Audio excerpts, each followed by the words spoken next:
fingerless mittens are fabulous to make. I really enjoyed knitting these. They're very easy, quick, and they feel fantastic. So simply select a pair of size 5 needles. I'm using a beautiful wool.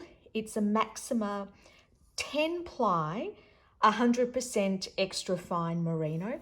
It feels divine. Simply cast on 30 stitches, knit 6 rows of rib, and that will ensure that it doesn't curl when it's on you, so it sits nicely. I've measured 20 rows of stocking stitch because that will give me from here to the space of where my thumb is. So that's 20 rows. You can either do more or less. Then knit the thumb by increasing 1 stitch on either side. Then it's just 5 rows of stocking stitch to get to where the rib starts, 6 rows of rib, and that's it. Sew it up, cast off your thumb, and you're ready to go. I hope you enjoy them. Cast on 30 stitches.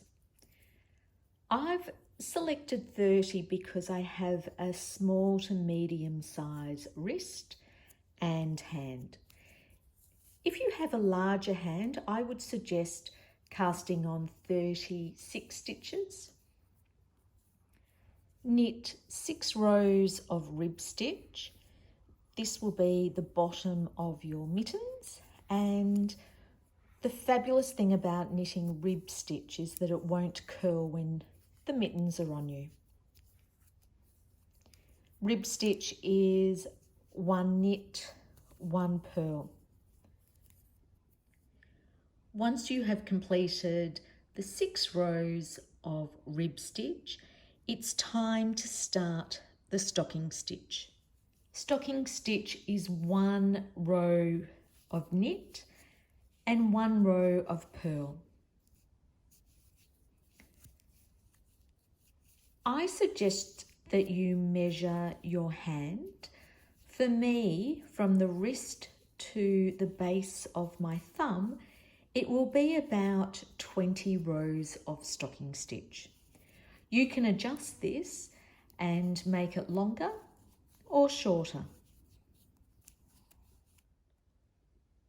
When you have completed 20 rows of stocking stitch, we need to start the thumb. On the right side of your work, count 15 stitches. So that's exactly halfway in your knitting.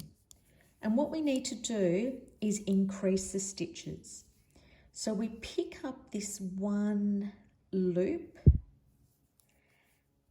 come from the back, and we knit it together. And that's created 1 stitch, and there's no hole in your work. And then we continue knitting to the end of the row. Before we do that, I like to put a marker, and I'm just going to use a safety pin, on the middle stitch that we've just created. So knit all the way to the end of the row.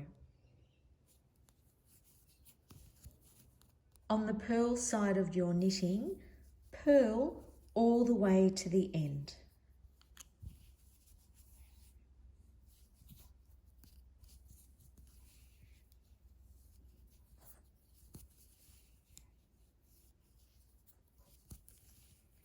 When you get to the knit row, we need to increase a stitch on either side of our middle stitch.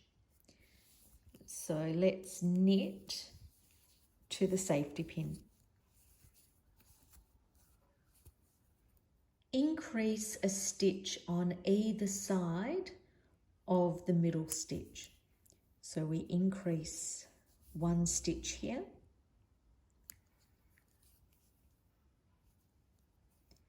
and knit that together. Knit the middle stitch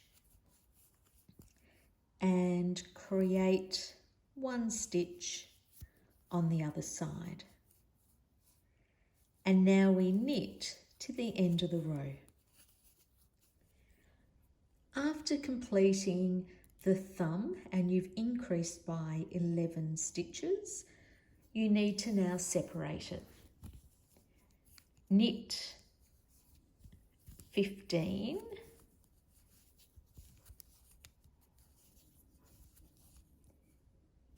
stitches on your second needle, 11 stitches, which is the thumb, is placed onto a spare needle or a safety pin, and you have the remaining 15 stitches.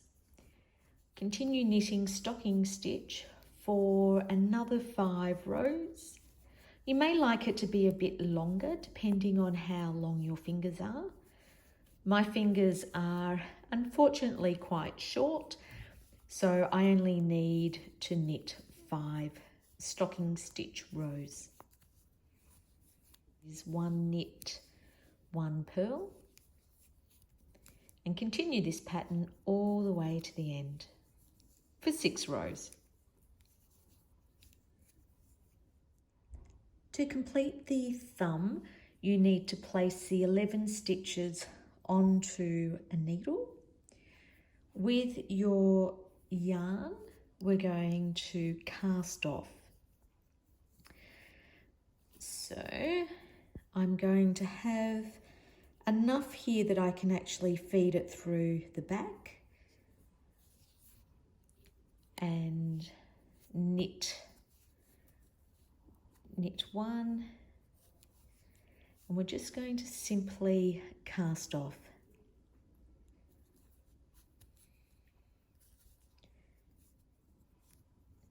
Now the thumb has been completed. It's time to sew everything together. Fold the mitten in half so that the thumb is on the outside and you're sewing to the wrong side. Simply pick up just a few stitches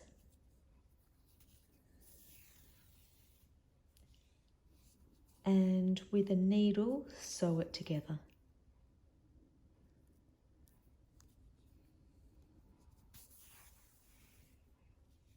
Now it's time to turn it inside out. Fantastic. This will be perfect for winter.